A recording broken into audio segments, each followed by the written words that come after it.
आज हम बात करने वाले एक सुपरनैचुरल हॉरर मूवी की जिसका नाम है डोंट नॉक ट्वाइस। ये मूवी 2016 में रिलीज हुई थी। इस मूवी के डायरेक्टर हैं कैराडॉग डब्ल्यू जेम्स, जिन्होंने द मशीन जैसी मूवीज में काम किया है। वीडियो को स्टार्ट करने से पहले अगर अभी तक आपने हमारे चैनल को सब्सक्राइब नहीं किया है तो प्लीज सब्सक्राइब कर लीजिए। साथ ही साथ बेल आइकन को जरूर दबाइएगा ताकि हमारे आने वाली वीडियो की नोटिफिकेशन आपके पास आ जाए।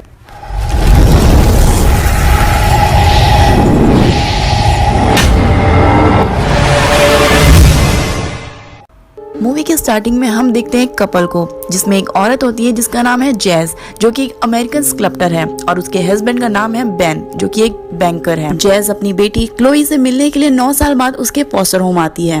वो उसे कहती है कि वो उसे एक अच्छी लाइफ दे सकती है और वो उसे ऑफर करती है कि वो उसके साथ रहे, बट इस ऑफर को क्लोई रिजेक्ट कर देती है। वो कहती है कि 9 साल पहले उसकी मॉम ने उसे ड्रग्स की वजह से छोड़ दिया था और उसे उस टाइम पे अपनी मॉम की सबसे ज्यादा जरूरत थी और वो उसके लिए वहाँ पर नहीं थी, और जो जिम्मेदारियां उन्हें उस टाइम निभानी थी उसे वो आज निभाने की बात कर रही हैं। ये सब सुनकर जैज बहुत ज्यादा अपसेट हो जाती है। सीन यहाँ से स्विच होता है और हम देखते हैं जैज को स्कल्प्टिंग करते हुए। वहाँ पर उसकी एक मॉडल होती है जिसका नाम है टीरा। टीरा जैज को एक लॉकेट देती है और उसे कहती है कि ये लॉकेट एक गुड लक चार्म की तरह काम करेगा, जिससे कि उसकी बेटी उसके प्यार को समझेगी और उसके पास वापस आ जाएगी। दूसरी तरफ हम क्लोई को देखते हैं एक फ्रेंड के साथ जिसका नाम है डैनी। ये लोग एक शहर के सबसे पुराने घर की तरफ जा रहे होते हैं, जहाँ की ये रूमर्स होते हैं कि उस घर में एक मैरी नाम की औरत रहती थी, जो कि एक विच थी, जिसने कई मासूम बच्चों को मार दिया था और बाद में खुद सुसाइड करके अपनी जान दे दी। और साथ ही साथ ये भी कहा जाता है कि अगर इस घर को कोई 2 बार नॉक करता है तो ये विच उसके पीछे पड़ जाती है।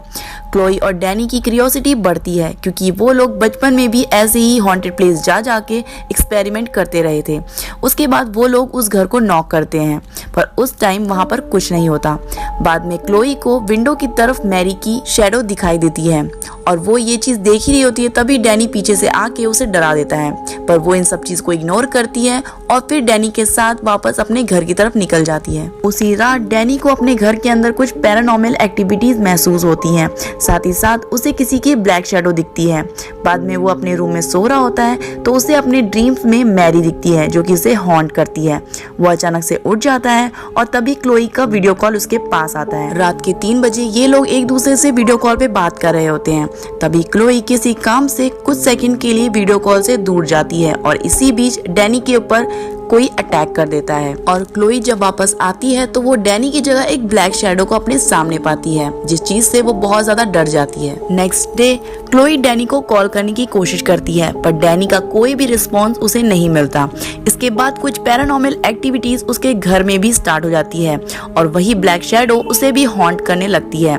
इसके बाद हम देखते हैं कि सिंक के अंदर से 2 हाथ निकल रहे होते हैं, जिसे देखकर क्लोई बहुत ज्यादा डर जाती है और अपने घर के मेन गेट की तरफ भागकर उसे नॉक करने लगती है।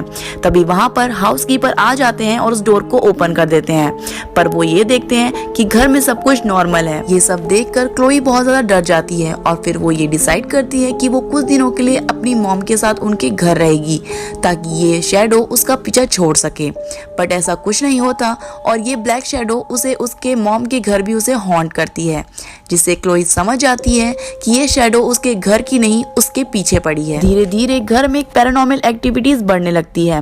क्लोई को अपने सूप में दांत मिलते हैं और दूसरी तरफ जैज भी अपने ड्रीम्स में मैरी को देखती है, जो कि उसे सॉरी कहती है और अपने गले को काट लेती है। बाद में जैज मैरी में अपने आप को देखती है। अपने नाइटमेयर के बारे में जैज अपनी बेटी क्लोई को सारी बातें बताती है, जिसके बाद क्लोई कहती है कि ये वही औरत है जो कि उस ओल्ड हाउस में रहा करती थी, जिन्हें वो लोग बचपन में जिंजर नाम से चिढ़ाया करते थे। और अब रूमर्स ये कहते हैं कि अगर कोई भी इस घर में 2 बार नॉक करता है तो ये विच उनके पीछे पड़ जाती है, और ऐसा ही क्लोई और डैनी ने उस रात किया था, जिसके बाद से इनकी लाइफ में पैरानॉर्मल एक्टिविटीज स्टार्ट हो गई। ये सब सुनकर जैस उसे कहती है कि असल में ऐसा कुछ नहीं होता और वो उसकी बातों को सीरियस नहीं लेती। नेक्स्ट डे उनके घर में टेरा आती है अपनी छोटी बेटी के साथ। उसकी छोटी बेटी क्लोई को देखकर डर जाती है और फिर वो लोग उस घर से निकल जाते हैं, जिसके बाद टेरा जैस से कहती है कि क्लोई अब मार्क्ड हो चुकी है और वो अब किसी और को बिलोंग करती है और उसके आसपास बहुत सारी नेगेटिव शक्तियां हैं, जिसके लिए वो जैज को वार्न करती है कि वो उसकी मदद ना करे और उससे दूर रहे। उसी दिन घर पे डिटेक्टिव बोर्डमैन भी आते हैं जो कि डैनी के मिसिंग केस पे इन्वेस्टिगेशन कर रहे होते हैं और इसी के बारे में वो क्लोई से कुछ बातें करते हैं। साथ ही साथ डिटेक्टिव का क्लोई से एक और लिंक होता है। जब वो लोग छोटे थे तो डैनी, क्लोई और उनके साथ एक मार्क नाम का लड़का था जो कि नॉकिंग गेम खेला करते थे, जिसके बाद मार्क अचानक से गायब हो गया था जैसे कि डैनी। जिसके बाद डैनी और क्लोई उस घर में हमेशा नॉक किया करते थे, जिसकी वजह से वहां पर रह रही औरत मैरी ने सुसाइड कर लिया था। फिर क्लोई खुद ही इन सब के बारे में इन्वेस्टिगेशन स्टार्ट करती है। वो जानना चाहती थी कि असल में ये पैरानॉर्मल एक्टिविटी आखिरकार हो क्यों रहे हैं, जिसके लिए वो इंटरनेट पे सर्च करती है और बाद में उसे बहुत सारी इंफॉर्मेशन उसे मिलती हैं। जिसके बाद वो जैज से इन सबको डिस्कस करती है। वो उसे बताती है कि ये ब्लैक शैडो कोई और नहीं बाबा यागा है, जो कि एक डीमन है और इसकी शक्तियां अनलिमिटेड हैं। ये ह्यूमंस को स्लेव बनाकर बहुत सारे लोगों को ट्रैप में फंसाता है ताकि वो उन्हें अपनी दुनिया में ले जा सके। और उस ओल्ड हाउस में रहने वाली औरत मैरी भी डीमन की स्लेव थी, जिसके चेस्ट पे ऐसा ही निशान था। वो कहती थी कि कोई भी अगर उसके घर पे पहला नॉक करता था तो डीमन उठ जाता था और दूसरे नॉक पर उसकी स्लेव मैरी। और अगर किसी भी स्लेव को डीमन से आजादी चाहिए तो उसके सामने दो रास्ते हैं। पहला कि वो सुसाइड कर ले जैसे कि मैरी ने किया, और दूसरा ये कि वो किसी और को ट्रिक करके फंसा सके और अपने आप को रिप्लेस कर सके। क्लोई की बताई हुई सारी बातों पे जैज बिल्कुल भी यकीन नहीं करती और क्लोई उसे बार बार समझाने लगती है। तभी हम व्यूअर्स देखते हैं कि जैज के सामने वाली मिरर में उसकी परछाई की जगह एक ब्लैक शैडो है, जिसे क्लोई देखकर वहां से डर कर चली जाती है। पर जब जैज अपने आप को इस मिरर में देखती है तो वो खुद को ही पाती है।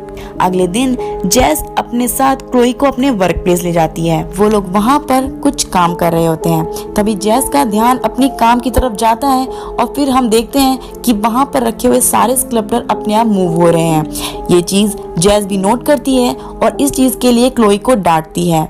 नेक्स्ट डे जैज अपनी बेटी क्लोई के साथ फिर से अपने वर्क प्लेस आती है, पर इस बार वहां की रखी हुई सारी चीजें डिस्ट्रॉय हो चुकी होती हैं और साथ ही साथ फ्लोर पर बड़े बड़े वर्ड्स में लिखा होता है शी इज माइन, जो कि उसी डीमन ने लिखा है। पर जैज क्लोई पर गुस्सा करती है क्योंकि उसे लगता है कि ये सारी चीजें क्लोई ने खुद ही की है। क्लोई बार बार अपनी मॉम को समझाती है कि उसने नहीं डीमन ने किया है, पर उसकी मॉम उसकी बातों पे यकीन नहीं करती। उसी रात जैज को घर के बाहर कुछ हलचल सुनाई देती है और वो एक नाइफ लेकर घर के बाहर निकल जाती है। तभी अचानक से घर की सारी लाइटें ऑफ हो जाती हैं और हम व्यूअर्स देखते हैं कि क्लोई के सामने मैरी की स्पिरिट आ जाती है और वो उसे वार्न करती है कि वो जल्द से जल्द इस घर को छोड़कर यहाँ से चली जाए क्योंकि बाबा यागा आने ही वाला है। क्लोई ये सब देखकर डर जाती है और वो जल्दी से एक रूम में जाकर छुप जाती है। तभी वहां पर बाबा यागा आ जाता है और उसके ऊपर अटैक कर देता है और वो उसे अपने साथ अपनी दुनिया में ले जाने ही वाला होता है। तभी जैज वहां आ जाती है और अपनी बेटी को बचा लेती है। बाद में ये लोग घर के सारे डोर्स को जला देते हैं ताकि कोई भी डीमन उन्हें हॉन्ट ना कर सके। नेक्स्ट डे वो लोग ये नोट करते हैं कि एक जला हुआ गेट उनके फ्रंट डोर पे लगा हुआ है और उसके बाहर का व्यू बिल्कुल चेंज हो चुका है, जो कि एक जंगल की तरफ खुलता है।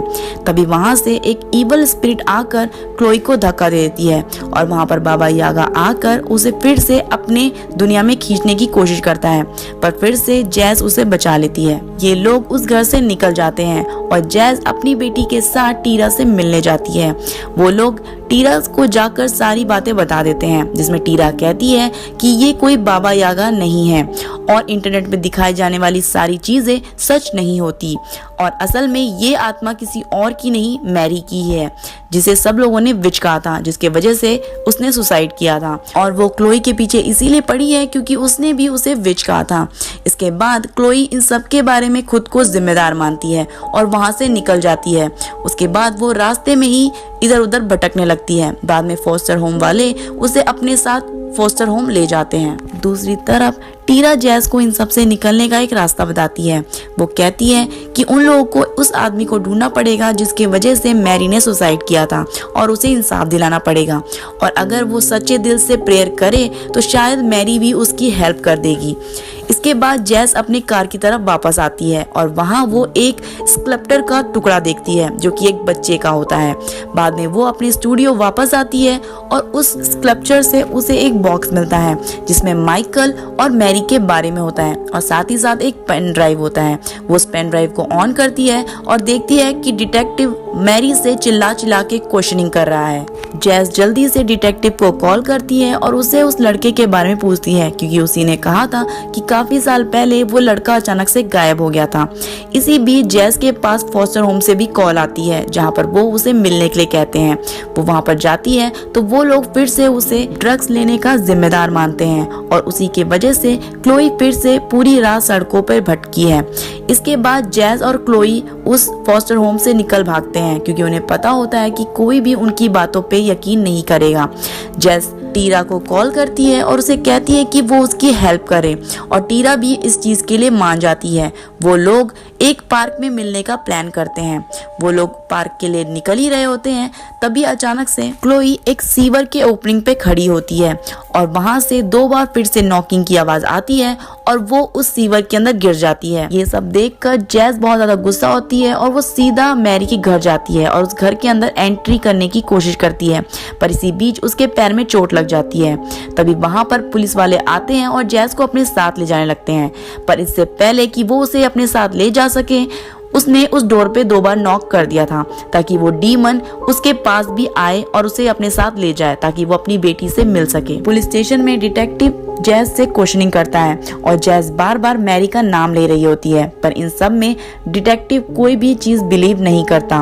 उसके बाद वो उसे उस रूम में छोड़ देता है और एक मॉनिटर से उस पर निगरानी रखने लगता है। जैस उस रूम में एक वॉल पे अपने ब्लड से कुछ लिख देती है। उसके बाद हम व्यूअर्स देखते हैं बाबा यागी को उसके पीछे जो कि उसे पकड़कर अपनी दुनिया में ले जाता है। उसके बाद डिटेक्टिव मॉनिटर से जैस को ढूंढने लगता है पर वो उसे कहीं नहीं दिखती और फिर वो उस रूम में वापस आता है और वहाँ वो उस वॉल पे लिखा हुआ पाता है you know where to find me. उसके बाद सीन यहाँ से स्विच होता है और हम देखते हैं जैस को जो कि बाबा यागी की दुनिया में थी जो कि बहुत ही डिफरेंट थी रियलिटी से।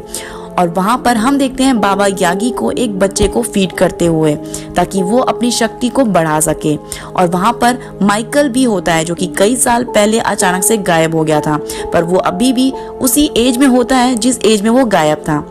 जैस जल्दी से अपनी बेटी को लेकर वहां से जाने लगती है तभी बाबा यागी वहां पर आ जाती है और उसके ऊपर अटैक करने लगती है। इसी दौरान डिटेक्टिव मैरी के घर जाके उसके डोर पे 2 बार नॉक करता है जिसके वजह से बाबा यागी का ध्यान उसकी तरफ चला जाता है और इसी बीच जैस और क्लोई वहां से भाग जाते हैं और बाबा यागी डिटेक्टिव को पकड़ लेता है और अपनी दुनिया में खींचने लगता है। ये सब जैस देखती है पर उसे बचाने की कोशिश नहीं करती क्योंकि उसे लगता है कि मैरी की मौत की वजह वही डिटेक्टिव है। यहाँ से सीन स्विच होता है और हम देखते हैं बेन को जो कि किसी काम से घर के बाहर गया हुआ होता है और अब वो वापस आ चुका होता है और वो किसी को देखकर पुलिस को बुलाने की बात कह रहा होता है।